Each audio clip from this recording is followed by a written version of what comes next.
Hello students, today we are going to start a very important topic, that is structure of atom. In this topic, first of all we will see how to represent the element.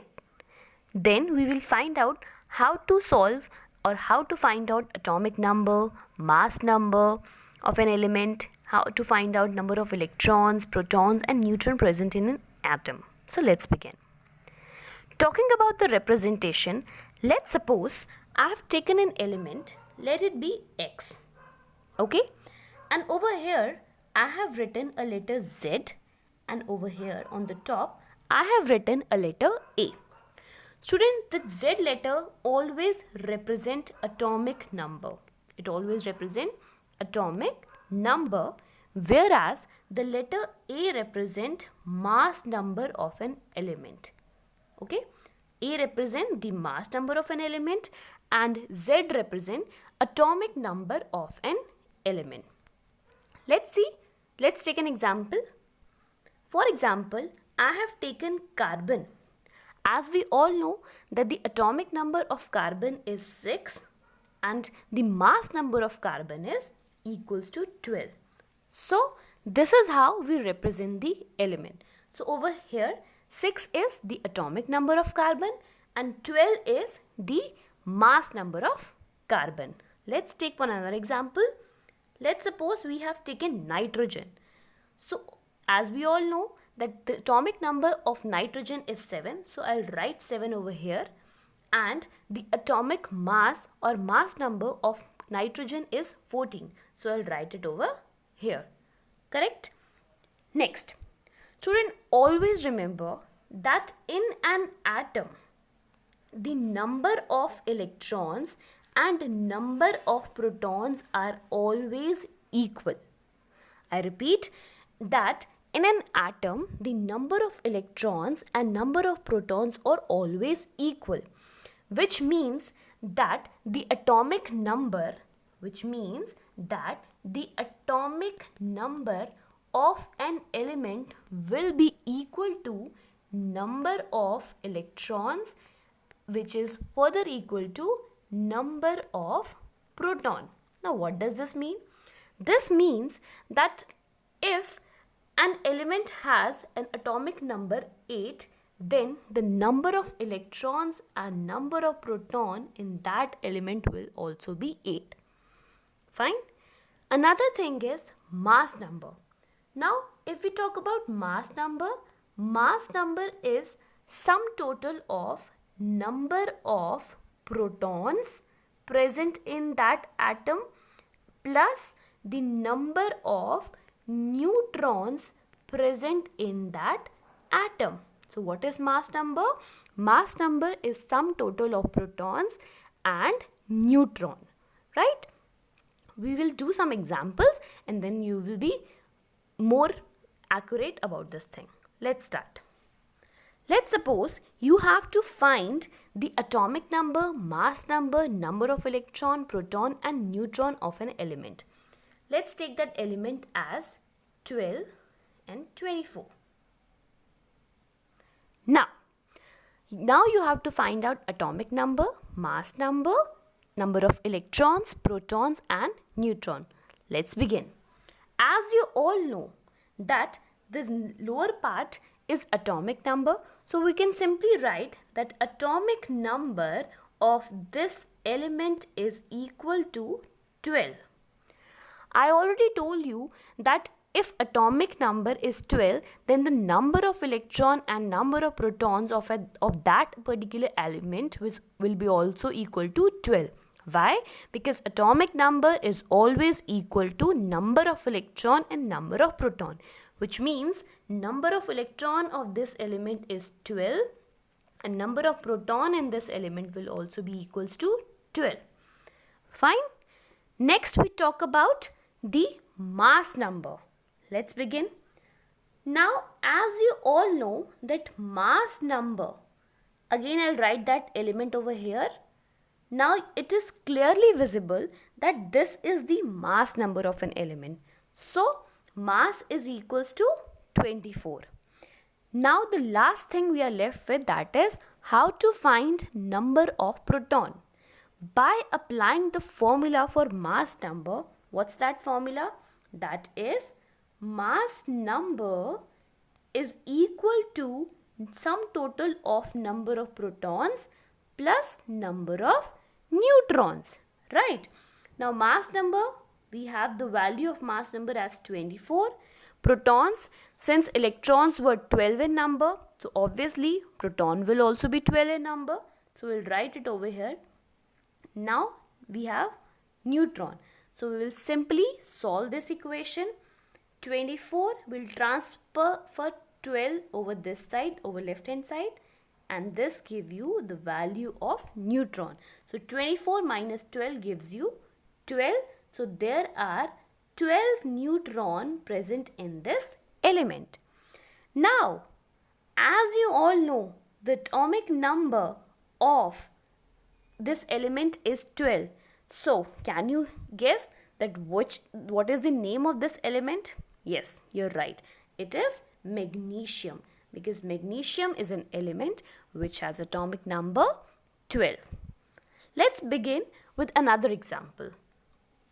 Let's suppose we have another element and I have given you atomic number and mass number. Try to solve this and then I'll discuss it with you.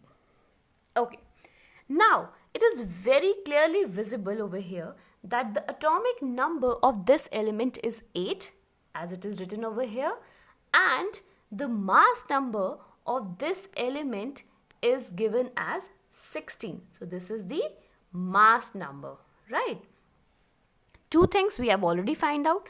Now as you all know that atomic number is equals to number of electron, which is further equal to number of proton. So if atomic number is 8, the number of electron and number of proton will also be equal to 8. Now we are only left with how to find out number of neutrons. So again we'll apply the formula to find out neutrons, that is mass number is equal to number of proton plus number of neutrons. Let's do it. Mass number is equal to number of proton plus number of neutron. So mass number, it's given as 16. Proton, it's given as 8. You have to find out neutron. Again, you will simply transport this value toward this. That is 16 minus 8 gives you neutron. So 16 minus 8 is 8. So the number of neutron will be 8 in number. I hope this thing is clear to all of you, right?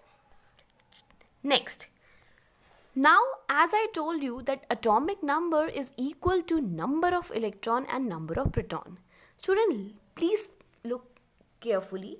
Let's take two things, sodium and sodium positive. Now, as you all can see, there is a slight difference between the two elements or two atoms I've written over here.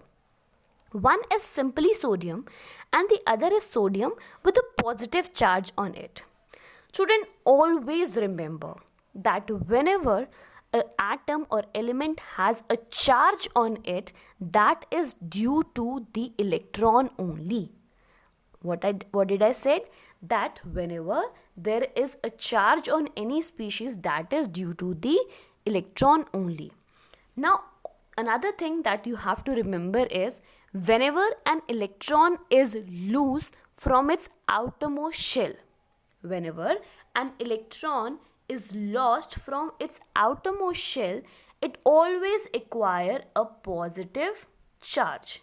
Whereas whenever an electron is gained, it always acquires a negative charge. Let's do some example. Now, always remember there is a trick for you, and what is that trick is, whenever any element having 1, 2 and 3 electron in its outermost shell, whenever there is 1, 2 and 3 electron in the outermost shell of an element, electron will be loose. Always electron will be loose, and there will be acquaintance of positive charge. Whereas whenever there is 5, 6 and 7 electron in the outermost shell of an atom, the electron will always be gained. As a result, there will be a negative charge on that particular element. Right? This you have already learned in your chapter number 3, Atom and Molecule. Now, let's find out how to find the number of electron, proton and neutron in such kind of species. Right? So, again, let's take an example of sodium, and here it is sodium positive. We will only talk about electron, number of electron. Why? Because I just told you that the charge is due to electron. So there will be difference in the number of electron. Otherwise, atomic number and number of protons will be same. So there will be change in number of electron. How? Let's see. As you all know that sodium has an atomic number of 11, right? So if sodium has an atomic number of 11, the number of electron will be also equal to 11 and number of proton will also be equal to 11. Whereas if we have a look on Na positive, over here the atomic number was 11, but as you all can see that there is a positive charge on sodium atom, which means that sodium has lost one electron from its outermost shell. And I told you, whenever an electron is lost from its outermost shell, that means it has lost one electron and there will be subtraction of that electron. So earlier there were 11 electron. Now since one electron has been lost from its outermost shell, it will be 11 minus 1, which is equals to 10 electrons. I hope this is clear to you. Let's try some other example also. We have oxygen and O2 negative. Now as we all know that atomic number of oxygen is 8. Right? Atomic number of oxygen is equal to 8, which means that the number of electron and number of proton is also equal to 8 in the first case. Talking about the next case, over here the atomic number, as you all know, of oxygen is equal to 8, but as you can see that there is a charge of -2 or -2 over oxygen. So which mean negative mean that electron has now been gained, right?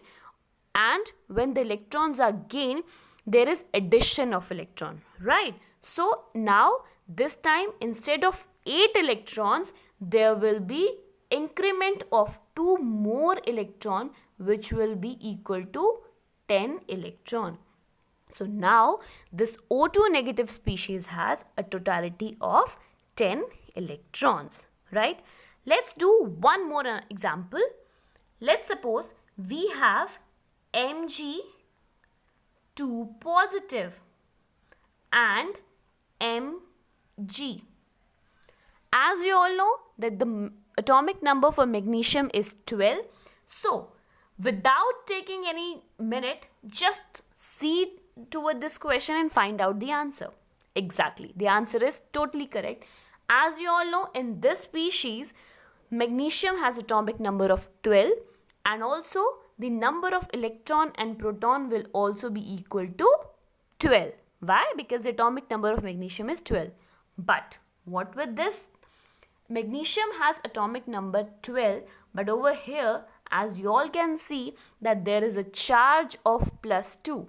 Again, when there is a charge of positive on any species, that means there is loss of electron. So how many loss of electrons are there? There are 2 electrons have been lost from the outermost shell of magnesium, which means earlier it was 12, but now there are loss of 2 electron, from which we can subtract 2 and this will become 10. So now the total number of electron in magnesium 2 positive is equals to 10 electron.